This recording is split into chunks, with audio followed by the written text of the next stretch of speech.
बढ़ाया जा सकता है, उसके बारे में चर्चा करने के लिए एकत्रित हुए हैं। तो मैं आज आपको प्राकृतिक खेती के बारे में बताऊंगी कि इतना जरूरी क्यों होता जा रहा है ये प्राकृतिक खेती। आपको पता है कि यूरिया का जो आप प्रयोग कर रहे हैं, एक टाइम पे क्या था कि यूरिया के प्रयोग के लिए भी ना सरकार ने योजनाएं चलाई थी। पहले ये जो अपनी प्राकृतिक खेती और कुछ नहीं है, पहले जो अपने बुजुर्ग करते आ रहे थे ना पारंपरिक खेती, वही खेती दोबारा अपनाने के लिए, उसी खेती को दोबारा अपनाने के लिए वही सरकार कदम बढ़ा रही है। तो ये इतना जरूरी क्यों होता जा रहा है कि इतना की सरकार इतना जोर दे रही है कि प्राकृतिक खेती करिए। जगह जगह कृषक शिविर लगाए जा रहे हैं, आप लोगों को भी पता होगा, आपके गांव में और भी लगते होंगे, है ना। कृषि के जो ऑफिसेज होंगे वहां भी जाके आपको बताया जाता होगा। सरकार बहुत सारी योजनाएं चला रही है कि आप देसी गाय को पालिए, है ना, और आप 1 एकड़ में, ज्यादा नहीं तो 1 एकड़ में कम से कम प्राकृतिक खेती अपनाइए, उसके लिए अनुदान भी दे रही है ना। तो उस चीज के बारे में इतना जरूरी क्यों है ये, उसके लिए मैं आपको बताऊंगी कि प्राकृतिक खेती को एकदम से तो अपन नहीं अपना सकते, लेकिन धीरे धीरे अपन उसकी ओर कैसे बढ़ सकते हैं। आप जो यूरिया का जो निरंतर प्रयोग करते आ रहे हैं कि अंधाधुंध प्रयोग हो रहा है, कोई भी चीज अगर एक पर्याप्त मात्रा में प्रयोग की जाए तब तक वो दिक्कत नहीं करती है, लेकिन जब उसका सही, यूरिया की जरूरत है आपको 100 kg, लेकिन आप लेके आ रहे हैं, आप उसको पटकते जा रहे हैं। 2 बोरी की जरूरत है तो आप उसमें 4 बोरियां दे रहे हैं। तो जब किसी चीज के अति रूप से प्रयोग किया जाता है तब वो अपने दुष्परिणाम दिखाने लगती है। यही है, क्या है, हॉस्पिटल भरे पड़े हैं, ऐसा कोई घर नहीं है जो बीमारी ग्रसित ना हो। तो यूरिया का सबसे बड़ा दुष्प्रभाव अगर कहीं पड़ा है, मिट्टी पे पड़ा है, और मिट्टी डायरेक्ट लिंक किससे, अपने स्वास्थ्य से। क्योंकि कोई भी पौधा, कोई भी खाने की चीज जो आप अपनी थाली में परोसते हैं, आज जहर के रूप में परोसी जा रही है। समझ रहे हैं ना कि आज जो भी है केमिकल मिट्टी में जाता है और वही केमिकल इनडायरेक्टली रूप से अपनी थाली में परोसा जाता है। तो बुजुर्ग का तो हेल्थ फिर भी आज ठीक है, आज जो नन्हे मुन्ने बच्चे हैं, आप देखो मौसम भी बदलता है ना, तो उस पे भी बच्चे बीमार पड़ जाते हैं, उसको भी सहन नहीं कर पा रहे हैं। उनका इम्यूनिटी इतना कम होता जा रहा है कि आगे आने वाली जनरेशन का हाल क्या होगा। अगर आपने 10 साल तक जो निरंतर जिस तरीके से आप प्रयोग कर रहे हैं यूरिया का, अगर उसी तरीके से आपने प्रयोग किया तो आगे आने वाले 10 साल में आप कल्पना भी नहीं कर सकते। जो आपने देखा होगा पंजाब वगैरह में है ना, सबसे ज्यादा उन्होंने अपनाया था ये यूरिया, दवाइयों का छिड़काव, सबसे ज्यादा उत्पादन तो हुआ उनके यहाँ। लेकिन आज ये स्थिति है कि पंजाब में कैंसर ट्रेन चलाई गई है स्पेशली। हाँ, उत्पादन क्या है ना, एक लिमिट तक ही बढ़ सकता है कोई भी चीज का, उसके बाद क्या होगा, पौधे की जितनी क्षमता होगी उतना ही दे सकता है, उससे ज्यादा तो नहीं देगा वो। पंजाब में एक ट्रेन चलती है स्पेशल कैंसर ट्रेन, मतलब क्या है इसका कि वहां कैंसर के मरीज इतने बढ़ चुके हैं आज कि उनके लिए स्पेशली एक ट्रेन चलाई गई है। तो ये स्थिति हर जगह ना हो, इसके लिए सरकार प्रयास कर रही है। लेकिन सिर्फ सरकार के प्रयास करने से तो नहीं होगा सब कुछ। जमीनी स्तर पर कौन जुड़े हुए हैं, अपन लोग जो जमीनी स्तर से जुड़े हुए हैं, जो सारे किसान भाई हैं जो खेती कर रहे हैं, अगर जब तक वो आगे आके अपना कदम नहीं बढ़ाएंगे तब तक कोई कुछ नहीं कर सकता है। सरकार सिर्फ आदेश कर सकती है, ज्यादा से ज्यादा आपको आर्थिक लाभ दे सकती है, जो कि आर्थिक लाभ दिया जा रहा है। अगर आपका क्रॉप फेलियर होता है तो इंश्योरेंस की स्कीम चलाई जाती है कि आपका अगर फसल बर्बाद हो रही है तो मुआवजा दिया जाता है। अगर आप इंश्योरेंस करवाते हैं, बीमा करवाते हैं, फसल बीमा होता है, ये सब करवाते हैं तो वो मिलता है।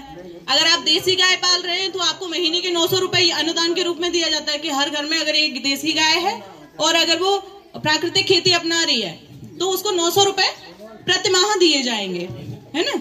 तो कुछ प्राकृतिक खेती के बारे में अपन जान सकते हैं कि छोटी मोटी चीजें अपन अपने स्तर पर कैसे कर सकते हैं। उसके लिए कोई खर्चा नहीं है, 0 बजट खेती हो सकती है आपकी। जैसे कि पहले क्या होता था फसल में, आप देखते होंगे, आपके भी बड़े बुजुर्ग, आप लोग भी काफी बड़े हैं, तो आपके टाइम पे भी ऐसा होगा कि बहुत मुश्किल होता था कि ये रोग लग रहा है या वो रोग लग रहा है। आजकल फसल में इतना दवाइयों का प्रयोग करने के बाद भी आप रोग या कीट पतंगों को कंट्रोल नहीं कर पा रहे हैं। मिट्टी की उपजाऊ क्षमता धीरे धीरे पूरी तरह कम होती जा रही है कि उत्पादन, आप कितना भी यूरिया पटक लीजिए, यूरिया क्या करता है, एक टाइम तक अगर आप यूरिया अगर सही मात्रा में देंगे तो वो पौधे के लिए अच्छा है। अगर आप अधिक मात्रा में देंगे तो आपको पेड़ हरा तो दिखेगा, लेकिन आप देखोगे यूरिया पटक दिया, पेड़ हरा भरा दिख रहा है, लेकिन जब दाना आने की बारी आएगी तब तक वो तना उसका कमजोर हो चुका होता है, क्योंकि आपने यूरिया तो उसको ज्यादा दे दिया। आप कोई चीज खा ले, आपका पेट भर जाए, उसके बाद आपको खाना खिलाया जाए तो क्या होगा, बीमार पड़ जाओगे ना। यही पौधे की कंडीशन है, वो उसका तना कमजोर पड़ जाता है। दाने हैं, दाना जो मोटा दाना होता है उसका आकार छोटा हो जाता है। तो ये समस्या से कैसे छुटकारा मिले, उसके लिए अभी है कि धीरे धीरे अपन प्राकृतिक खेती की तरफ जाएं, है ना। तब प्राकृतिक खेती में जैसे महत्वपूर्ण अंग माना गया है बीजामृत, जीवामृत। ये क्या करता है, बीजामृत क्या होता है, जैसे आपने 5 किलो गोबर ले लिया, 5 किलो गौमूत्र ले लिया, है ना, और 50 ग्राम बुझा हुआ चूना ले लिया। ये सारी चीजें जो मैं आपको बताऊंगी वो सब आपके पास जो फोल्डर दिया गया है उसमें जो लिखा हुआ है, आप घर पे बच्चों को जाके पढ़वा सकते हैं। तो गौमूत्र ले लिया, उसको 20 लीटर और थोड़ी सी मिट्टी लेके, जो उपजाऊ मिट्टी हो उसको मिला के एक ड्रम में 20 लीटर का घोल तैयार करते हैं। 20 लीटर का घोल तैयार करके उसको ओवरनाइट के लिए रख देंगे, मतलब पूरी रात रख दो या 12 घंटे तक उसको रख देंगे। फिर सुबह वो जो 20 लीटर मात्रा है वो आप 100 किलो बीज के लिए 100 किलो बीज का आप उसको संस्कृत कर सकते हैं, 100 किलो बीज का उपचार कर सकते हैं। उसको सुबह आप क्या करेंगे, उसमें बीज में मिलाएंगे, जैसे गेहूं की बुआई करने जा रहे हैं, है ना। तो अभी अभी आपने गेहूं सरसों ही बोया होगा ना, तो गेहूं की बुआई करने जा रहे हैं तो गेहूं में मिला दिया।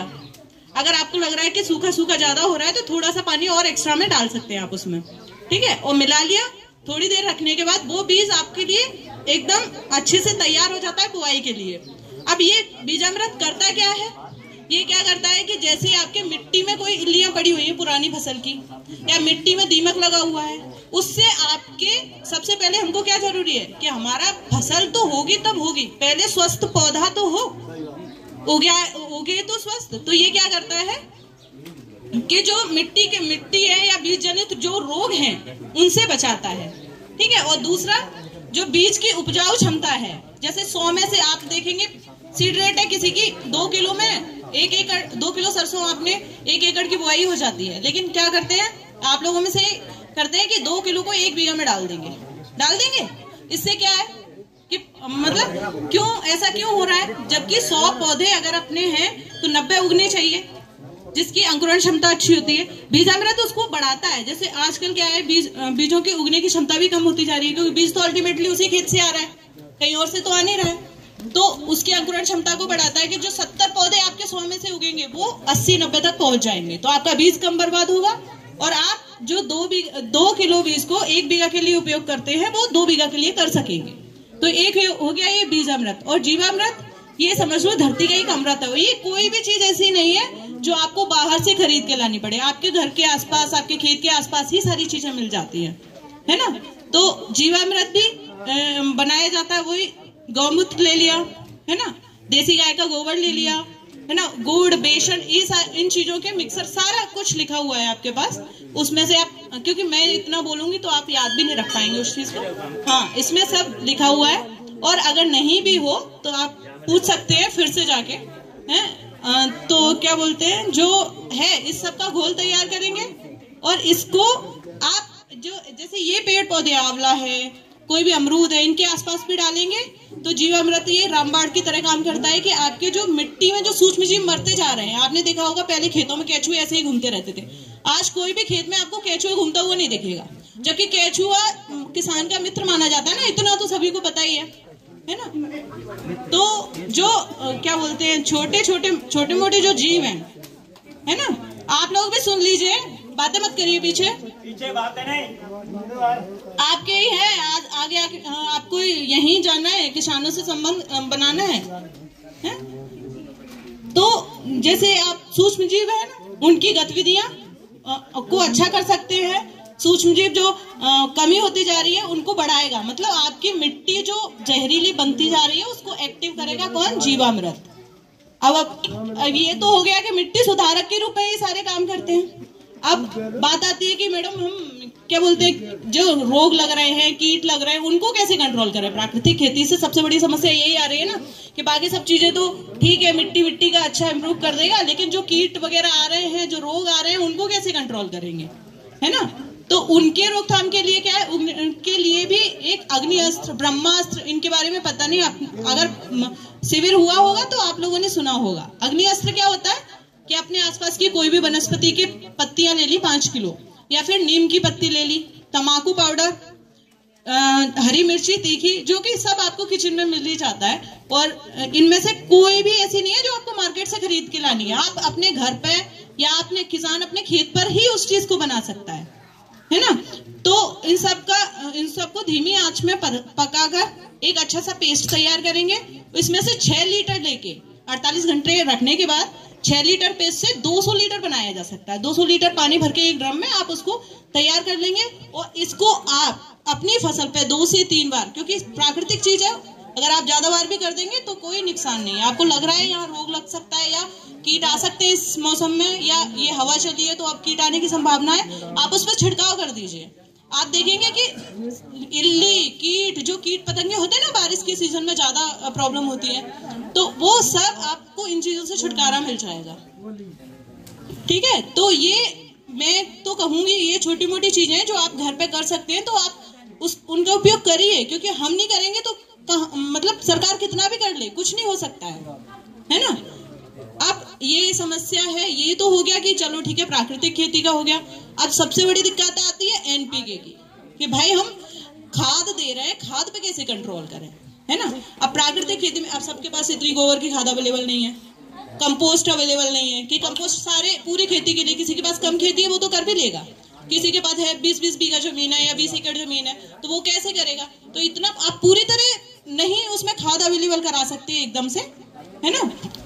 तो क्या है, आपको पता होगा नैनो यूरिया चला है, लेकिन कोई भी किसान यूज नहीं करता होगा। बॉटल सबके घर में पड़ी होगी, हाँ, बॉटल सबके घर में पड़ी होगी, लेकिन प्रयोग कोई नहीं करता होगा। और एक आध ने प्रयोग किया भी होगा। वो छोटी बॉटल आती है, आप उसकी जगह 350-250 की बोरी को 350 में ले आओगे, लेकिन बॉटल नहीं लेके आओगे। होता है ऐसा।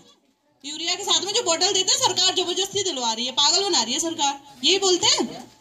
तो आप वो बॉटल नहीं दिलवाएंगे, आप वो बॉटल लेके नहीं आएंगे, आप 100 रुपए दुकान वाले को दे आएंगे, और उसको तो वो तो धंधा कर रहा है, उसको तो बेचना है, वो आपको नहीं देगा, किसी और को दे देगा, है ना। आपसे 100 रुपए ज्यादा भी ले लिया बोरी के चक्कर में कि आप बॉटल मत ले जाइए, लेकिन आप जानते नहीं वो बॉटल कितनी फायदेमंद है। यूरिया जो आपका जमीन में जा रहा है, आप 100 किलो यूरिया देंगे, 70 किलो यूरिया आपके जमीन में ही जाता है, और 70 किलो यूरिया जो जमीन में ही रह जाता है। 30 किलो यूरिया है मात्र जो पौधे यूज कर पाते हैं, है ना। प्रयोग सिर्फ 30% ही यूरिया है जिसका प्रयोग कर पाता है पौधा, है ना। तो जो 70 किलो है वो कितना नुकसान कर रहा है। अगर वो मान लो कि धूप या किसी भी चीज की वजह से वो उड़ता है, तो वो अमोनिया गैस बनाता है, और अमोनिया गैस जो आजकल आपने देखा होगा कि कोई चलते चलते उसको वो आ जाता है, हार्ट अटैक आ जा रहा है ना, दम घुट जाती है या सांस फूलने लग जाती है। ये सबसे बड़ी समस्या। बाकी चीजें भी हैं कि इंडस्ट्री से धुआं निकल रहा है, कंपनियों से धुआं, उसके साथ साथ सबसे बड़ी समस्या ये अमोनिया की ही है कि अमोनिया गैस अगर गई तो आपकी सांस फूलेगी, पेट फूलेगा। आप देखना आजकल बड़े बड़े पेट बड़े दिखाई देते हैं, है ना। तो ये वही समस्या है। अभी आपने अपने पास का जिला है श्योपुर में, आपने सुना होगा एक केस हो गया कि कोई छोरा अब उस पे घोड़े पे बैठे बैठे वो अटैक आ गया था। ये क्या है, ये या तो तेल की समस्या, कोलेस्ट्रॉल बढ़ रहा है, अमोनिया गैस की वजह से ये चीज है। अगर वो यूरिया अगर आपका जमीन में गया, या तो उड़ जाएगा या वो जमीन में जाएगा। जमीन में जाएगा तो आप देखोगे पानी का लेवल कितना घटता जा रहा है ना। मिट्टी तो अनुपजाऊ बन ही रही है, रिजर्वियर को भी सुखा दे रहा है वो, है ना। तो इन सब चीजों से छुटकारा पाना है तो आपको यूरिया बंद करना पड़ेगा। अब नैनो यूरिया, मेरे पास भी बहुत सारे किसान आते हैं कि नैनो यूरिया हम यूज करते हैं, पौधा पीला पड़ जाता है या फिर उस पर कोई प्रभाव ही नहीं पड़ रहा है। तो वो इसलिए हो रहा है क्योंकि आप लोग सही प्रयोग नहीं कर रहे हैं उसका। क्या कर रहे हैं कि जैसे यूरिया डाला वैसे आपने छिड़काव कर दिया उसका, तो ऐसे नहीं होता। वो मिट्टी के लिए बना ही नहीं है, तो मिट्टी पे कैसे प्रभाव दिखाएगा। हाँ, तो आप पूरी तरह अवॉइड नहीं कर सकते। आप जो यूरिया की मात्रा आप अपने बीज के साथ जो देते हैं ना, वो कम दे दीजिए। 50 किलो देते हैं तो उसको 20 किलो कर दीजिए, और जो 30 से 35 दिन की आपकी फसल हो जाती है, मतलब पौधा इतना बड़ा हो जाता है, उस पौधे पे आप पहला छिड़काव करिए। और छिड़काव कैसे करेंगे? 4 ml 1 लीटर में डालना है।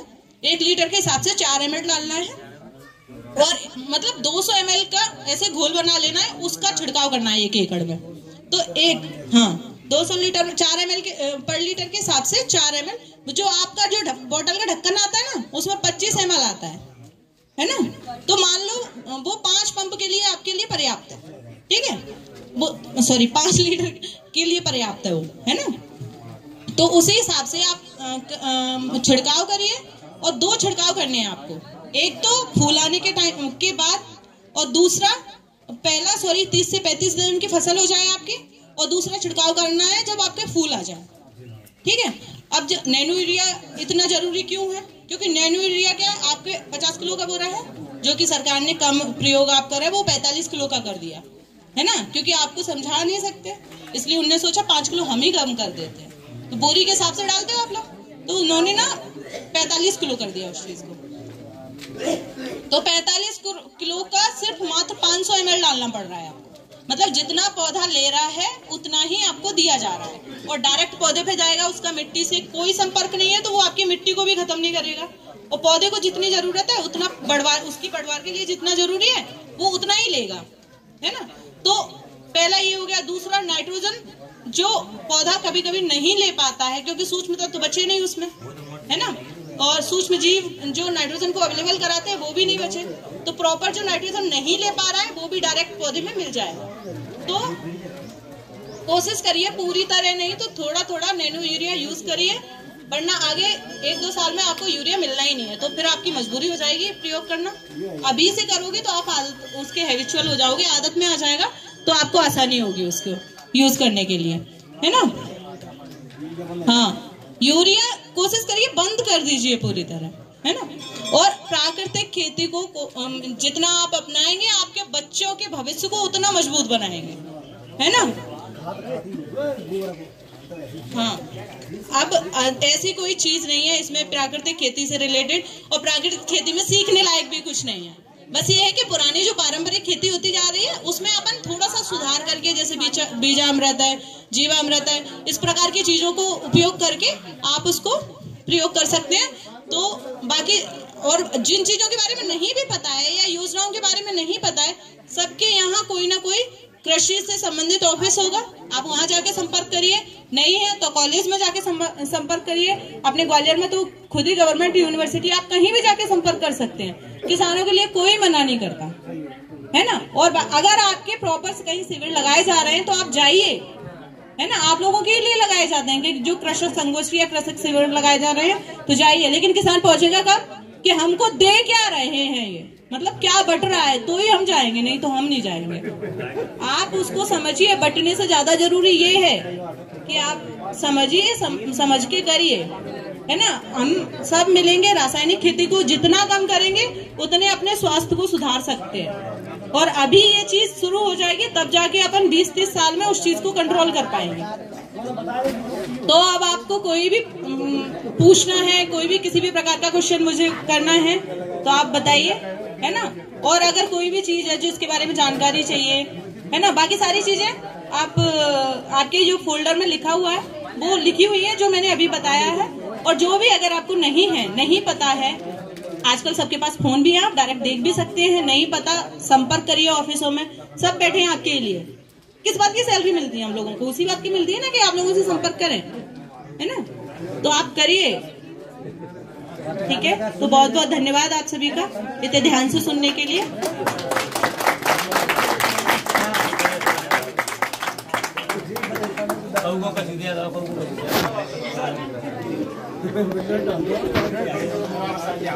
जब प्रोग्राम की शुरुआत